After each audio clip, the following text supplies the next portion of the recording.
তোমার আদমের বেটাদের দেখে নেবে। এর বাপের জন্য আমার এই অবস্থা। আমি ছিলাম ফেরেশতাদের লিডার। কার লিডার? ফেরেশতাদের লিডার, শয়তানের লিডার। যে আদমের জন্য আমার এই অবস্থা, আমি কথা দিচ্ছি আল্লাহ সেই আদমের বেটাদের আমি দেখে নেবো, এদের ছাড়বো। এদের দিয়ে কি করাবো? এদের দিয়ে চুরি করাবো, ডাকাতি করাবো, অন্যায় করাবো, জুলুম করাবো, খুন করাবো, মার্ডার করাবো, জব কার্ডের টাকা বিসমিল্লাহ বলে খাওয়াবো, এদের দিয়ে খুন মার্ডার করাবো, এদের নারী নারী লেগে থাকবো, এদের কুটি করে জাহান্নাম পর্যন্ত নিয়ে যাবো।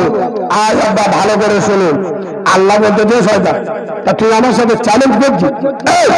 আমার সাথে চ্যালেঞ্জ করছিস? চেষ্টা করতে, তবে আমি আল্লাহ কথা দিচ্ছি, আমি আরশের মালিক, আমি হকের হাকিম।